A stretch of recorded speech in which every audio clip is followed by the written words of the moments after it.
quarterbacks can you start Kevin again? I haven't decided yet. It's a short week. We haven't had that meeting yet, but they're both going to play. Maybe a little bit out of the box here, but with the Raiders on Hard Knocks, do you have anyone try to scan through that to see if you can pick anything up? Patrick's in charge of that. We got him doing that. He's watching Hard Knocks. Yep. And anything that he thinks we should know, he's pulling out. How did Fat look out there yesterday this first Fine. He's doing good. We just may be precautionary too and may not have him do much today. Will Jake practice today? Or will he play? Jake? No. He won't play any game. No.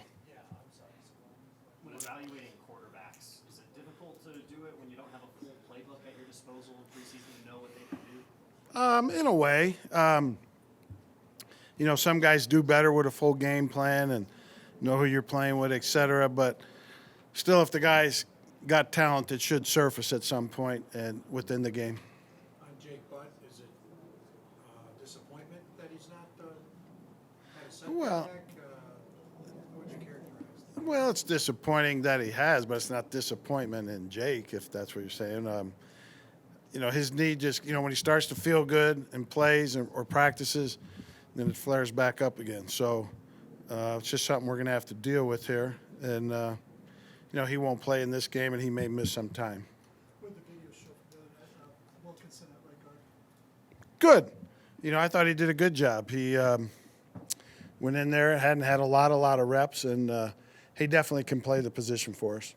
When you say Jake will miss some time, does that mean you'll keep him on the roster and he'll miss some time? Or Both options are open there. We'll see how it all shakes up. so he may not? Yeah, obviously he may not, but he may also. Without having an exact number, obviously, how many jobs do you really think are still up for grabs Thursday? I think there's still a good bit myself, definitely in the double digits, for sure. What do you think about McVay, LaFleur, and Shanahan too? Your defense was the most difficult they had to face. I wasn't aware of that. They said that? Well, that was nice of them. I don't know what to say. It's better than the alternative than saying the easiest, right? But nice of them to say that. I appreciate it. What's the on Friday and Saturday when you start releasing players? Do you want to meet with every guy? Not necessarily. I'll be available for anybody that does want to meet with me. Matt spearheads that operation, and I'll be available for anybody that does want to meet.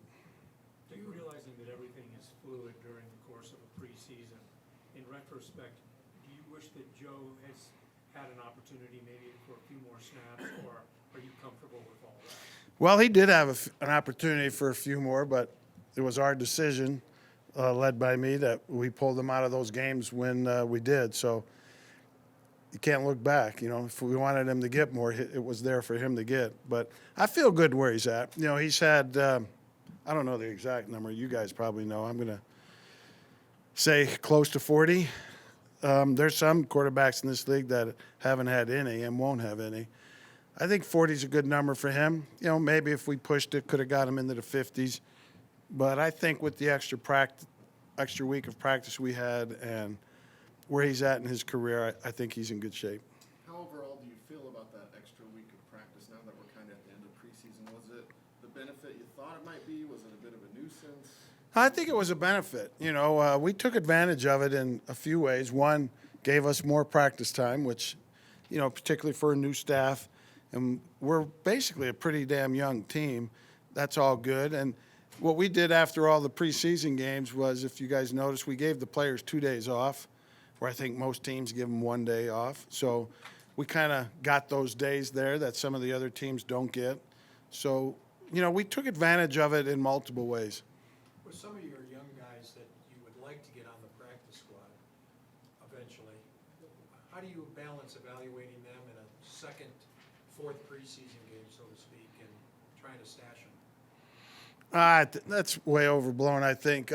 First off, if there's a player here that we want on our practice squad and he can go to another team's practice squad, he should stay here. Why go somewhere new, have to learn a whole new system?